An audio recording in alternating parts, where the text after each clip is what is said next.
আলহামদুলিল্লাহ, ধারাবাহিক কোরআন কারীমের তাফসিরে যারা আমরা অংশগ্রহণ করছি, ইতিপূর্বে সূরাতুল বাকারার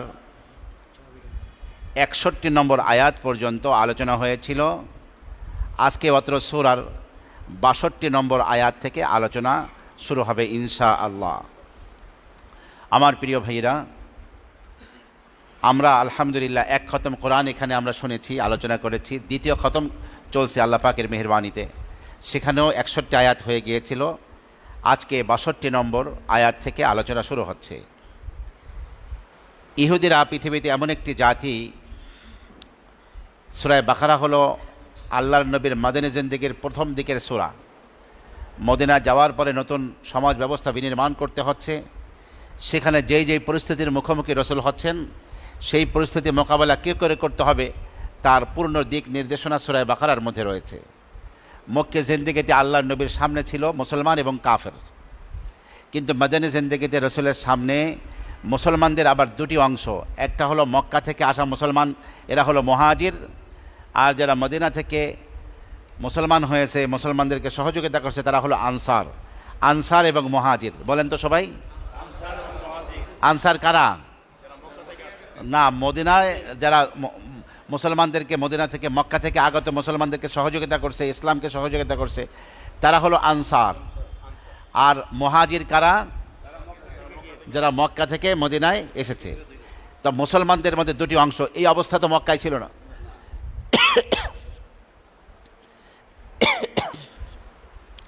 দু নম্বর হলো আপনার ইহুদি সম্প্রদায়। মদিনা জিন্দেগিতে ইহুদিরা রয়েছে, মক্কা জিন্দেগিতে কোনো ইহুদিরা মক্কায় বসবাস করে না। এই ইহুদিদের আবার তিনটি কবিলা ছিল: বনু কাইনুকা, বনু নজির, বনু কোরাইজা। বলতে পারবেন? বনু কাইনুকা, বনু নজির, বনু কোরাইজা। তাহলে মুসলমানদের মধ্যে দুটি অংশ, আনসার এবং মুহাজির। ইহুদিদের কয়টা ভাগ? তিনটা বংশ, তিনটি ভাগ। আর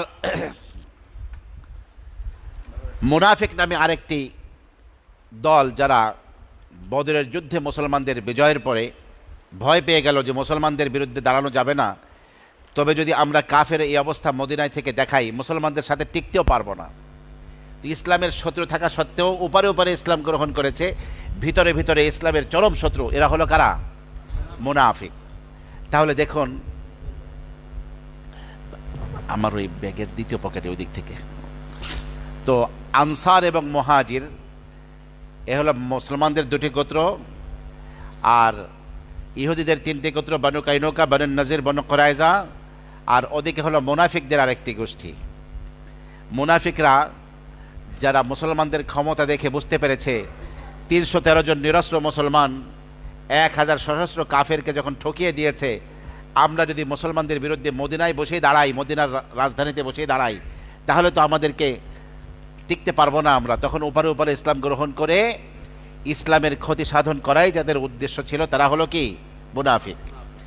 তো কিভাবে মদিনা জিন্দেগিতে রসুলকে চলতে হবে, রাষ্ট্র পরিচালনা করতে গিয়ে কিভাবে কাজ করতে হবে, সেগুলো বলা হচ্ছে। আর ইহুদিদেরকে স্মরণ করিয়ে দেওয়া হচ্ছে, এই ইহুদি, তোমরা আখিরি জামানার পয়গম্বরের আসার অপেক্ষা করছিলে। এই মদিনার লোকেরা, এই আনসাররা আবার দুটি গোত্র, আওস এবং খাজরাজ মদিনার, এরা যদি কখনো ইহুদিদের সাথে কোনো টক্কর দিত, ইহুদিদেরকে মারধর করত, ইহুদিরা শাসাইতো, এই আখিরে জামানার নবীর আসার সময় হয়ে গেছে, সেই নবীকে নিয়ে আমরা তোমাদেরকে কচু কাটা কাটবো, সময় আইতাছে। কিন্তু সেই নবী যখন আসলেন, নবীকে তারা চিনতে পারলো, শুধু হিংসাবশত রসুলকে মানতে পারলো না। একটা হলো জানা আর একটা হলো মানা। একটা কি ভাই বলেন তো? এটা হলো মানা। জানা মানে আমি জানলাম কিন্তু পালন করলাম না, এটা হলো জানা, মানলাম না। আর একটা হলো জানলাম এবং পাশাপাশি কি করলাম? মেনে নিলাম। এটাই হলো আসল। ওয়াজ তো অনেকেই জানে, বোঝে, কিন্তু না মানলে, আমল না করলে কোনো দাম নাই। বরং জানতে পেরেও আল্লাহর বিধানের খেলাফ করা, এটা হলো কঠিন অপরাধ। যাই হোক, এই ইহুদি জাতি, এরা এমন এক পক্ষপাতদুষ্ট, পরমতের ব্যাপারে অসহিষ্ণু এই জাত। এরা মনে করে দুনিয়ায় আল্লাহ পাক তাদের লাইগায় দুনিয়া বানাইছে, তারা আল্লাহ পাকের স্পেশাল সৃষ্টি। যত অপরাধ করুক তাদের জাহান্নামে পড়াইব না আল্লাহ। তবে যাও, তোমরা তো আমার প্রিয়, তোমাকে আবার কি পোড়া মজাও গা বেহেশতে। আর গোটা দুনিয়ার সব মানুষকে তাদের সেবা করার লাইগা পাঠানো হয়েছে, এটা হলো তাদের ধারণা। আপনারা এখনো যে ইহুদি আছে পৃথিবীতে, ইসরায়েল এবং যেখানে ইহুদি আছে, ইহুদি একজন মানুষ, সে খ্রিস্টান হোক, মুসলমান হোক, বুদ্ধিস্ট হোক, অন্য কোনো জাতি হোক, যদি বলে আমি ইহুদি হইতে চাই, বসে না, সেই সুযোগ নাই। এটা ফিক্সড করা আল্লাহ পাকের পক্ষ থেকে। কে কে হবে এটা আল্লাহ জানাই দিয়েছে। তোমরা ইচ্ছা করলে আমাদের পায়ের খাদেম হইতে পারো, কিন্তু তোমরা ইহুদি হইতে পারবা না। এই জন্য ওরা বলে একজন ইহুদি ইহুদি কোনো মানুষের সম্পদকে লুট করা এটা জায়েজ। সকলে বলেন নাউজুবিল্লাহ। আমরা মুসলমানরা কখনো বলি না যে হিন্দুদের সম্পদ লুট করা জায়েজ, আমরা কি বলি না। বরং মুসলিম রাষ্ট্রে কোনো অমুসলিম যদি ট্যাক্স এবং কর দিয়ে থাকে, মুসলমানদের বশ্যতা স্বীকার করে, তাদেরকে কেউ যদি উৎপাত করে, রসুল বলেন আমি নবী ওই মুসলমানের বিরুদ্ধে, ওই হিন্দুর পক্ষ হয়ে, ওই বৌদ্ধের পক্ষ হয়ে আমি নবী আল্লাহর আদালতে মামলা দায়ের করব। এই ধর্ম হলো ইসলাম। এই কালোজয়ী জীবন আদর্শের নাম হলো ইসলাম। তো ইহুদি যদি ইহুদি কোনো নারীকে ধর্ষণ করে, এটা বৈধ, হ্যাঁ লাগে বানাচ্ছে, হ্যাঁ এটাকে ভোগ করলে অসুবিধা কি? তাদের সম্পদ নেওয়া জায়েজ, তাদের যা ইচ্ছা তাই করতে পারে তাদের ব্যাপারে। কিন্তু কোনো ইহুদি কোনো ব্যক্তি ইহুদিদের সম্পদ ভোগ করবে, এটা জায়েজ নাই। তাদের সাথে অন্যায় আচরণ করবে, এটা জায়েজ নাই। এরকম ধর্ম হলো ইহুদিদের। তো ওরা মনে করতো তো আমরা আল্লাহ পাকের প্রিয় বান্দা। খ্রিস্টানরা মনে করে আমাদের সমস্ত অপরাধের শাস্তি যিশু ফাঁসির কাস্টে ঝুলা শুলিবিদ্ধ হয়ে মারা গেছে, এখন আমরা যত অপরাধ করি আমাকে আল্লাহ জাহান্নামে পড়াইব না, শাস্তি তো সব লইয়াই গেছে যিশু ঈসা। এই কথা তারা বলে। আমার প্রিয় ভাইয়েরা, যারা অগ্নি পূজারী, যারা মূর্তি পূজারী, তারকা পূজারী, এদের তো আকীদার কোনো শেষ নাই। আখিরাতকে তারা বিশ্বাস করে না। আল্লাহ রাব্বুল আলামিন বলেন এই সমস্ত উল্টাপাল্টা চিন্তা চেতনার কোনো দাম নাই। একটা হলো দাবি করা, আর বাস্তবতা কোন জিনিস। বাস্তবতা হলো এই যে মুসলমান হোক বা ইহুদি হোক বা খ্রিস্টান হোক বা আপনার তারকা পূজারী হোক, আল্লাহর উপরে কার বিশ্বাস আসছে সেটা দেখা হবে, পরকালে বিশ্বাস কার আছে সেটা দেখা হবে, ঠিক মতো ঈমান এনেছে কিনা সেটা দেখা হবে, নেক আমল করেছে কিনা সেটা দেখা হবে। এগুলোই যারা করবে তাদের আল্লাহ পাকের শাস্তি থেকে নিরাপদ থাকবে, তাদের কোনো ভয় হবে না। এছাড়া যদি কেউ ইহুদি থেকে যায়, খ্রিস্টান থেকে যায়, আপনার এরপরে তারকা পূজারী থেকে যায়, আল্লাহ পাকের কাছে কোনো কিছুই ইসলাম ছাড়া গ্রহণযোগ্য নয়। আল্লাহ বলছেন ইন্নাল্লাযীনা আমানু, নিশ্চয় যারা ঈমান এনেছে, মুসলমান ঈমানদার, ওয়াল্লাযীনা হাদু, আর যারা ইহুদি থেকে গিয়েছে, ইহুদি রয়েছে, ওয়ান নাসারা এবং খ্রিস্টান, ওয়াস-সাবিঈনা এবং তারকা পূজারী, মান আমানা বিল্লাহি ওয়াল ইয়াউমিল আখির, এদের মধ্যে যারা কে আল্লাহ এবং পরকালে বিশ্বাস স্থাপন করবে, আল্লাহর উপরে চূড়ান্ত বিশ্বাস স্থাপন করছে, পরকালকে বিশ্বাস করতেছে, ওয়া আমিলা সলিহা, আর নেক আমল তারা করছে, এই চরিত্র যাদের হবে, ফালাহুম আজরুহুম ইনদা রাব্বিহিম, তাদের জন্য বরাদ্দ রয়েছে, আজরুহুম তাদের পুরস্কার বরাদ্দ রয়েছে, ইনদা রাব্বিহিম তাদের রবের কাছে, আল্লাহর কাছে তাদের বড় বড় পুরস্কার, জান্নাত রয়েছে, জান্নাতের মাঝের অসংখ্য নিয়ামত রাজি রয়েছে। ওয়ালা খাউফুন আলাইহিম ওয়ালা হুম ইয়াহজানুন, তারা কোনো ভয় তাদের কোনো ভয় থাকবে না, ওয়ালা হুম ইয়াহজানুন, তারা দুশ্চিন্তাগ্রস্ত হবে না। পিছনে যা রেখে আসছে এই জন্য তাদের কোনো দুশ্চিন্তা থাকবে না, ভবিষ্যতের জন্য কোনো ভীতিও তাদের থাকবে না, যেহেতু তারা ঈমান এনেছে, নেক আমল করেছে, আল্লাহ এবং পরকালে বিশ্বাস স্থাপন করেছে। নচেত কেউ দাবি করলো আমি অমক, কিন্তু ঈমান নাই, আমলে সলিহা নাই, পরকালে বিশ্বাসী নাই, সেই দাম আল্লাহর কাছে কোনো কিছুই নাই। তাহলে এরকম পক্ষপাত দুষ্ট হওয়া, ইহুদিদের ধ্যান ধারণা, এটা সম্পূর্ণভাবে একেবারে আপনার একেবারে বাতিল একটা ধারণা। বরং রসুল বলেন লাউ কানা মূসা হাইয়ান লামা ওয়াসিআহু ইল্লা ইত্তিবাই, আমার যুগে যদি নবী মূসাও জীবিত থাকতেন, নবী মূসারও কোনো উপায় ছিল না আমার আনুগত্য করা ছাড়া। কারণ আমাদের নবী আসার সাথে সাথে সমস্ত নবীদের নবুয়াত ক্যান্সেল হয়ে গেছে। খ্রিস্টানদের আর জামানা চলবে না। মূসা আলাইহিস সালাতু ওয়াস সালাম তাওরাত পেয়েছিলেন, তো হযরত ঈসা আলাইহিস সালাতু ওয়াস সালাম ইনজিল পাওয়ার বহু আগে সে দিনও ক্যান্সেল হয়ে গেছে। একমাত্র ইসলাম এখন গ্রহণযোগ্য। কাজে এই দাবি করা যে আমরা অমুকটার উপরে রয়েছি, আমরা নাজাত পাবো না। ওয়ামান ইয়াবতাগি গায়রাল ইসলামি দীনান ফালান ইউকবালা মিনহু, যে ব্যক্তি ইসলাম ছাড়া কোনো অন্য ধর্মে নাজাত তালাশ করবে, ফালান ইউকবালা মিনহু, কশ্চিন কালেও তার কাছ থেকে গ্রহণ করা হবে না। ওয়া হুয়া ফিল আখিরাতি মিনাল খাসিরিন, সে ব্যক্তি পরকালে ক্ষতিগ্রস্তদের অন্তর্ভুক্ত হবে। আল্লাহ পাকের কাছে 2 পয়সা দাম হবে না তার। আমার প্রিয় ভাইরা, ওয়াইদ আখাযনা মিসাকাকুম ওয়া রাফা'না ফাওকাকুমুত তুর, আমার প্রিয় ভাইরা, মূসা আলাইহিস সালাতু ওয়াস সালাম লোহিত সাগর পাড়ি দিয়ে আসলেন।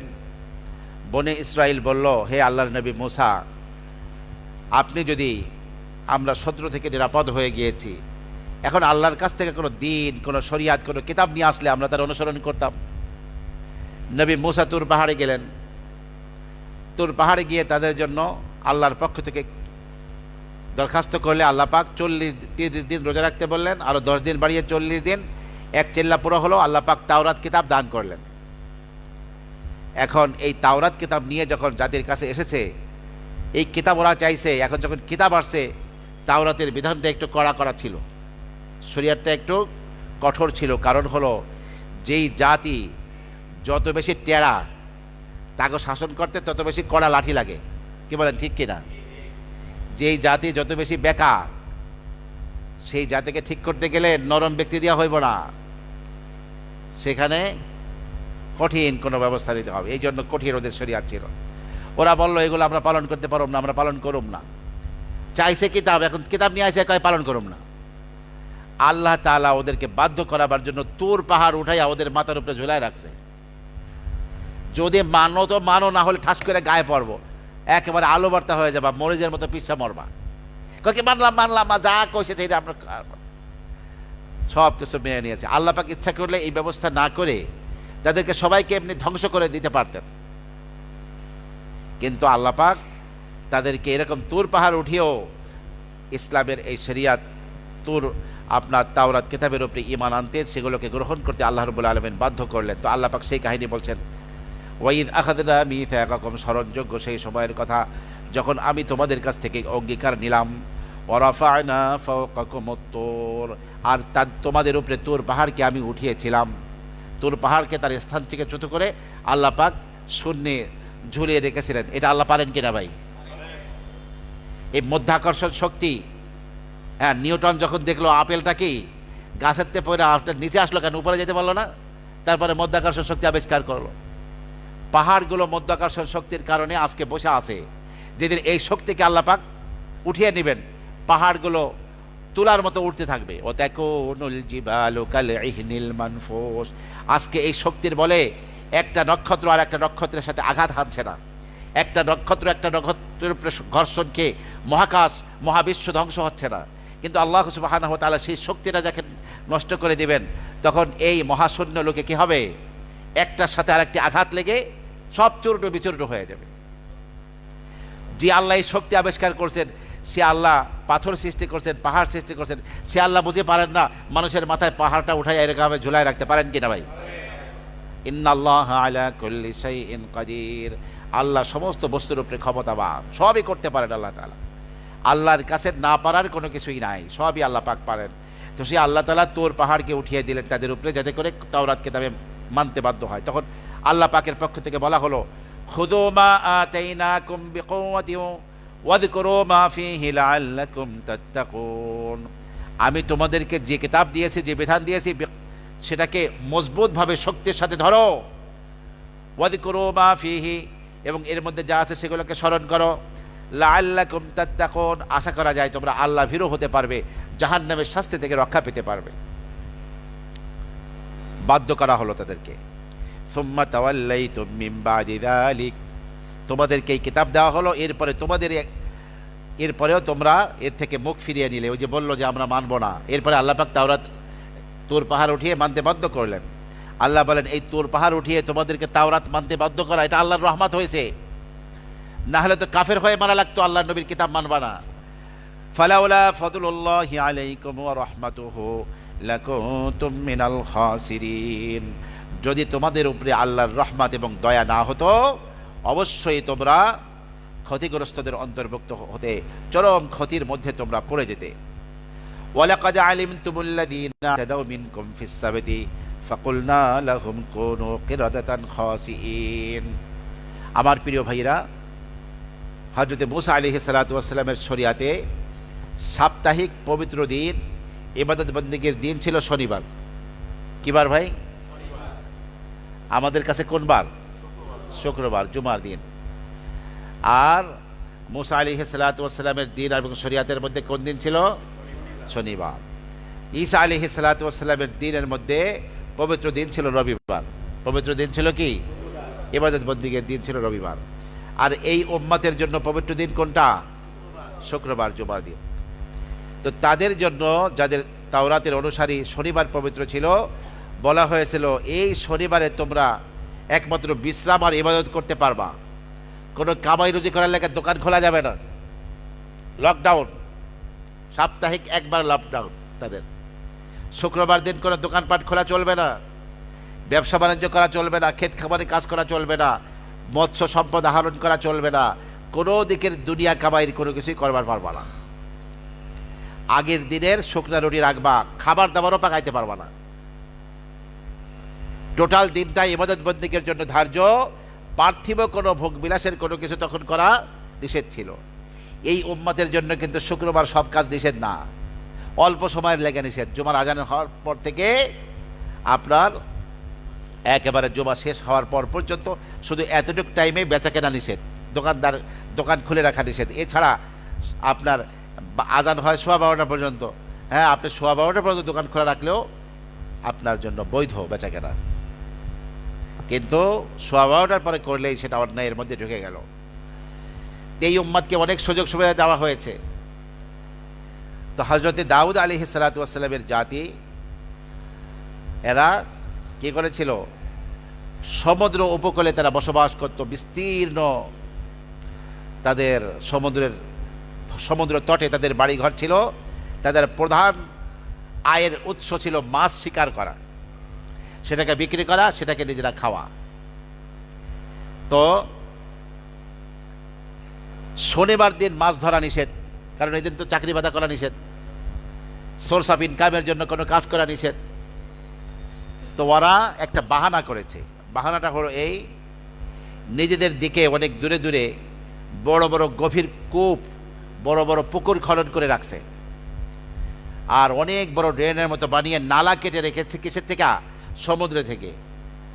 যখন সমুদ্রে জোয়ার আসতো, মাছ তো অল্প পানির জোয়ার আসলেই মাছ সেখানে আগে আগে যায়, মাছ স্রোতের বিপরীত দিক চলে। এটা হলো মাছের নিয়ম। তো যখন শনিবার আসতো না, তখন কিন্তু সপ্তাহের 6 দিন মাছ অত পরিমাণে কাছে আসতো না। কিন্তু ওদেরকে পরীক্ষা করার জন্য শনিবার দিন আসলে সাঁতার কেটে কেটে দলে দলে বড় বড় মাছ আসতো, কিন্তু ধরা নিষেধ। তখন ওরা আগের থেকে শনিবার আসার আগেই বৃহস্পতিবার বা শুক্রবার তারা বড় বড় নালা কেটে রেখেছে। ওই নালা দিয়ে ঢুকে ঢুকে মাছগুলো বড় বড় গর্ত এবং বড় বড় পুকুরের মধ্যে এসে পড়তো। তারা একটা কাজই করতো, যখন ভাটা হইতো আবার মাছগুলো বেরিয়ে না যায়, শুধু তারা সেখানে বাঁধের মধ্যে কি দিয়ে রাখতো, মানে সেই নালার মধ্যে বাঁধ দিয়ে রাখতো, যাতে করে মাছগুলা যেতে না পারে। আর রবিবার এগুলা ধরে বিক্রি করতো আর খাইতো। এই যে তারা বাহানা করলো। আর কেউ কেউ এমন আছে সরাসরি আল্লাহর বিধানকে লঙ্ঘন করে মাছ ধরার কাজে লিপ্ত হলো। আর এক দল বললো কি, ভাই তোমরা এই কাজ করো না, আল্লাহর আযাব আসবে, শনিবার দিন কোনো কাজ করা নিষেধ। আর এক দলকে নিষেধ করো কা, ওকে আল্লাহ ধ্বংস করুক, তোমার কি? কি ভাই, আল্লাহ যদি আমাকে জিজ্ঞাসা করে, আল্লাহর কাছে কি বলবো? যে অন্যায় কাজ করতে দেখলে প্রতিহত করতে হবে। আমরা অন্যায় কাজ করতে দেখলাম, প্রতিহত করলাম না, নিষেধও করলাম না, তাহলে তো আমাকেও আযাব ধরতে পারে। তো আল্লাহ তাআলা সেই কাহিনী বলছেন, ওয়ালাকাদ আলিমতুমুল্লাযীনা আ'তাদাউ মিনকুম ফিস সাবত, সুনিশ্চিত তোমরা জানতে পেরেছো ওই সকল লোকদেরকে, আল্লাযীনা ই'তাদাউ ফিস সাবতি, আল্লাযীনা আ'তাদাউ মিনকুম ফিস সাবত, তোমাদের মধ্য থেকে যারা শনিবার পালনে যারা বাড়াবাড়ি করেছিল, সীমা লঙ্ঘন করেছিল, তোমরা ওদের ব্যাপারটি ভালো করে জানো।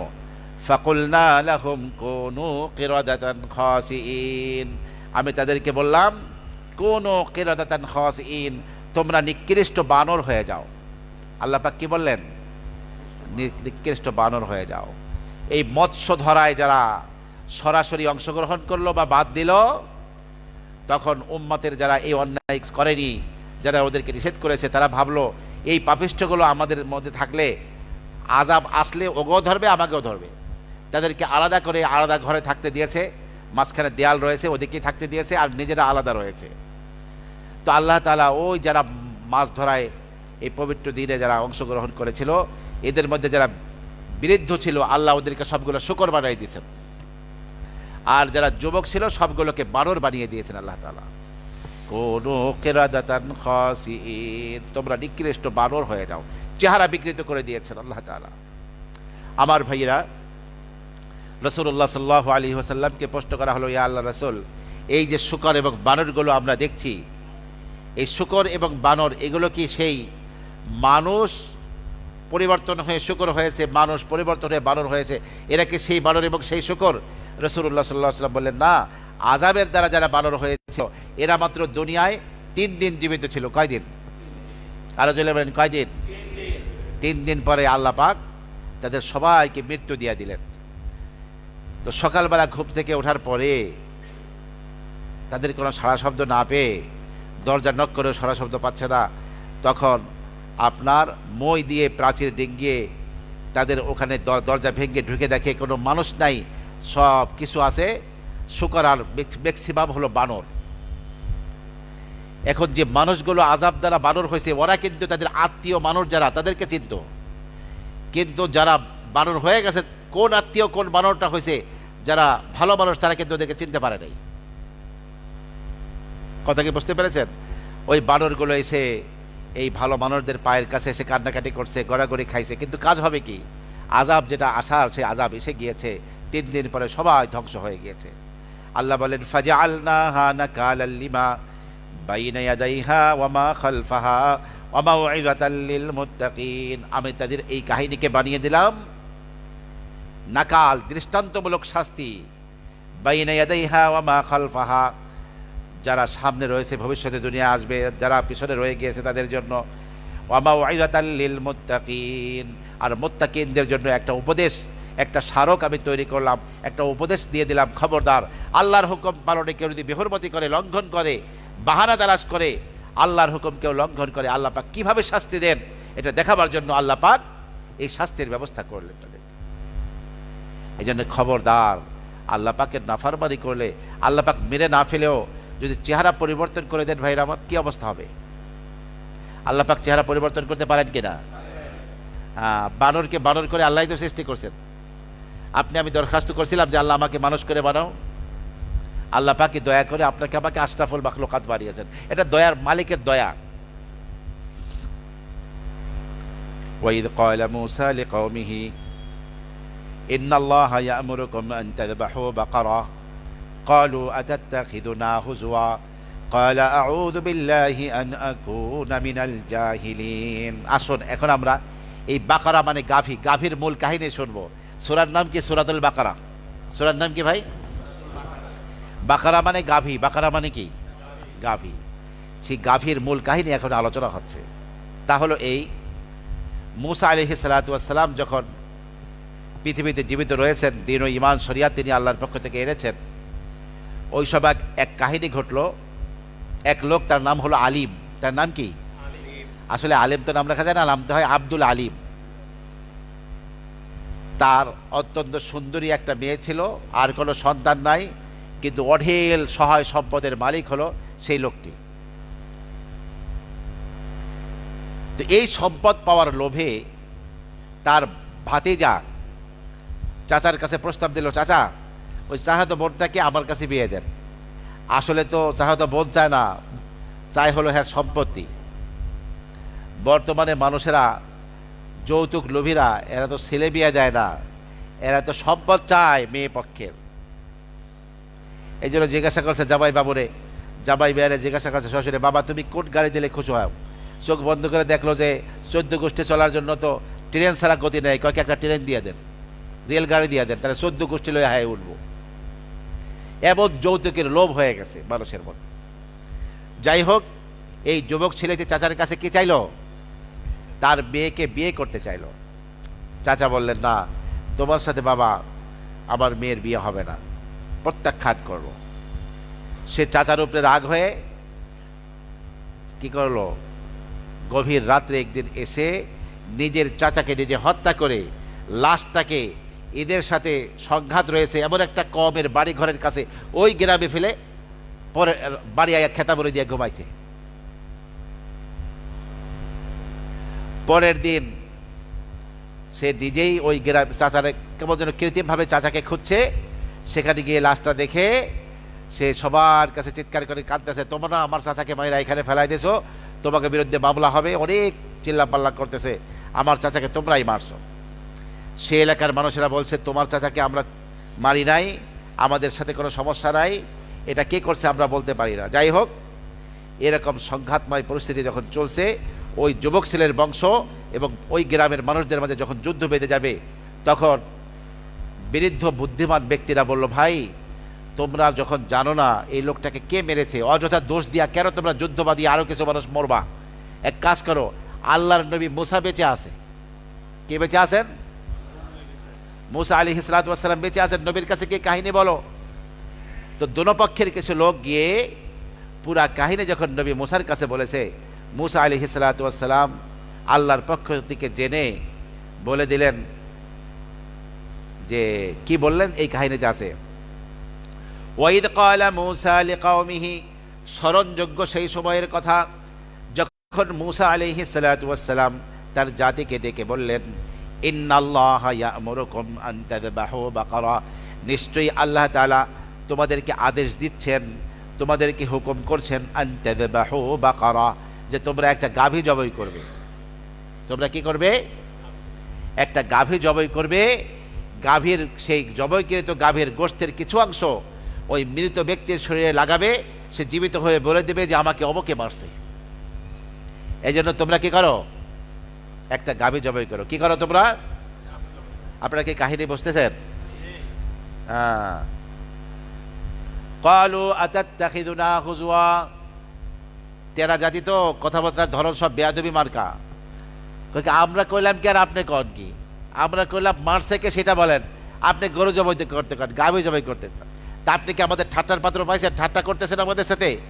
ক্বালু আতাত্তাখিযুনা হুজওয়া, আপনি কি আমাদেরকে ঠাট্টার পাত্র বানিয়েছে, ঠাট্টার পাত্র হিসেবে গ্রহণ করছেন আমাদেরকে? তারা বলল, ক্বালা আউযু বিল্লাহি আন আকুনা মিনাল জাহিলিন, তারা বলল আল্লাহর কাছে পানাহ চাই জাহিলদের অন্তর্ভুক্ত হওয়া থেকে, কারণ এরকম আচরণ যে করে, কাউকে ঠাট্টার পাত্র বানায়, সে তো জাহিল, আমি সেই জাহিল হওয়া থেকে আল্লাহর কাছে পানাহ চাই।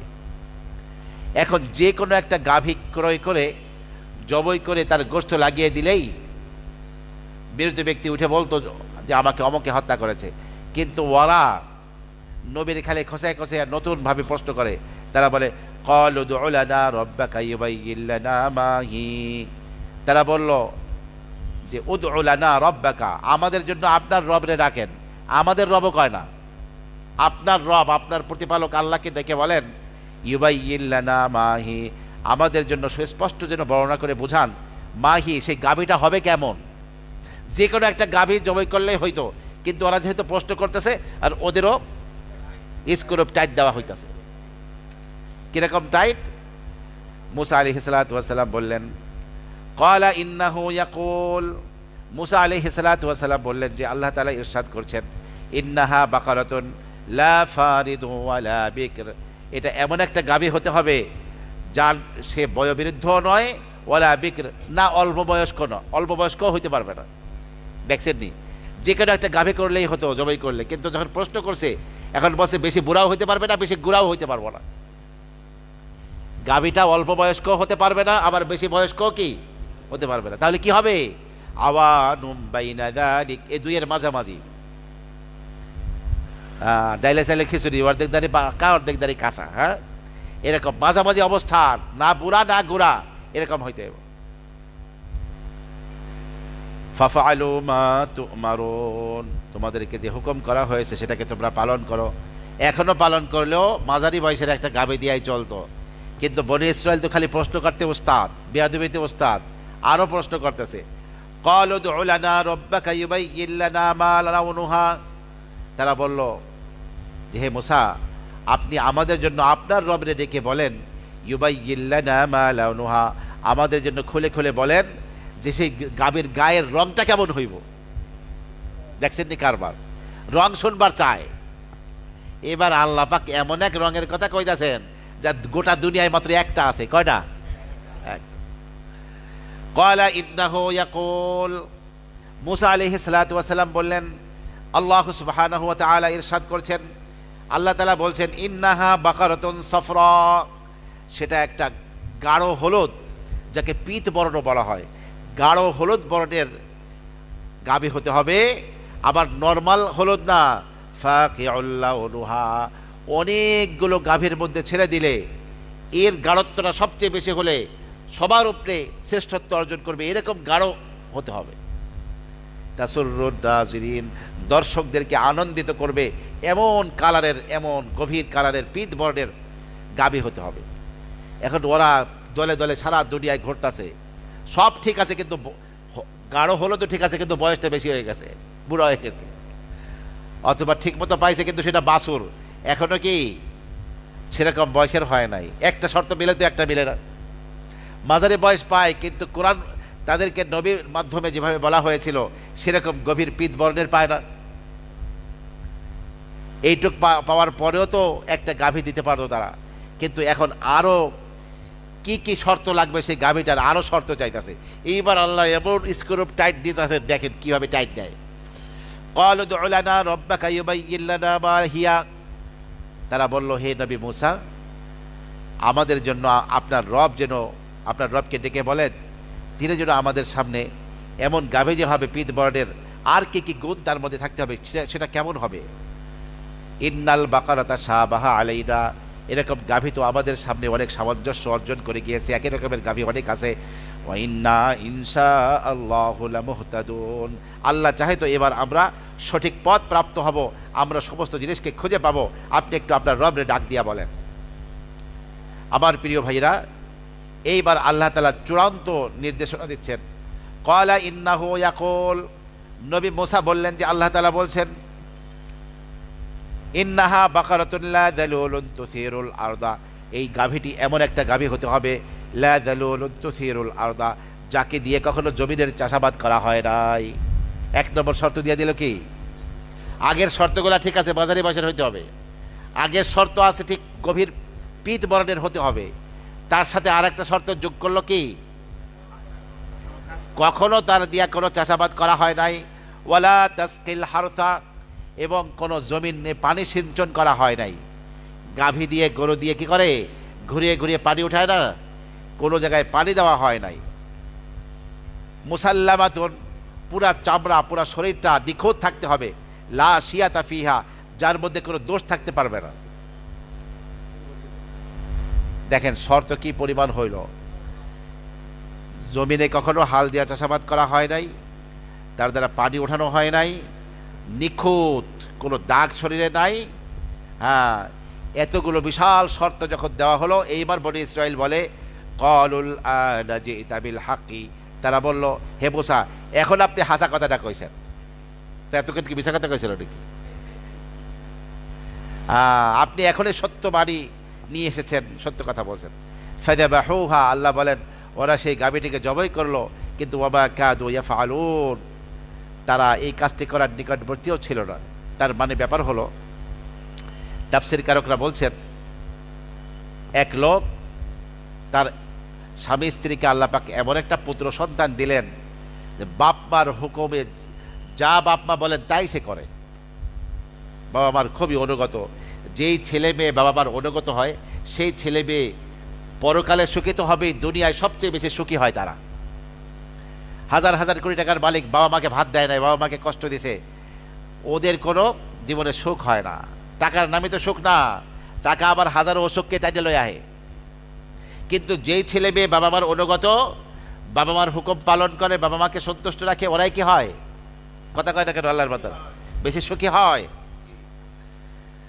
তো ওই ছেলেটার উপরে বাবা মা সন্তুষ্ট। তার বাবা দুনিয়া থেকে মারা যাওয়ার আগে একটা গরুর বাছুর, বাদি মানে গাভীর বাছুর, এইটাকে জঙ্গলে ছেড়ে দিয়ে আল্লাহর কাছে বলে গেল, আল্লাহ আবার বাচ্চাটা, আমি হয়তো দুনিয়া থেকে চলে যাচ্ছি অচিরেই, আবার বাচ্চাটা এতিম হয়ে যাবে, আল্লাহ তোমার কুদরতের হাতে সুপর্দ করে গেলাম, তুমি এই গাভীটিকে আমার বাচ্চার কাছে তুমি পৌঁছে দিও। এই কথা বলে ছেড়ে দিয়ে কদিন পরেই বাবা মারা যায়। ছেলে তো বাবা মা দুজনের অনুগত, এবার মায়ের হুকুম পালন করে। সেই ছেলেটা পুরা সময়টাকে 3 ভাগে ভাগ করত। 1 ভাগ বিশ্রাম নিত, আর 1 ভাগ আপনার ইবাদত বন্দিগিতে কাটাইতো, আর 1 ভাগ সবাই মায়ের খেদমতে কাটাইতো। আমার মার কি দরকার, মায়ের সন্তুষ্টির জন্য, কারণ 3 ভাগে ভাগ করতো সবাইকে। কথা কি বুঝছেন? 1 ভাগ কি করত? বিশ্রাম নিত, নামাজ বিশ্রাম নিত।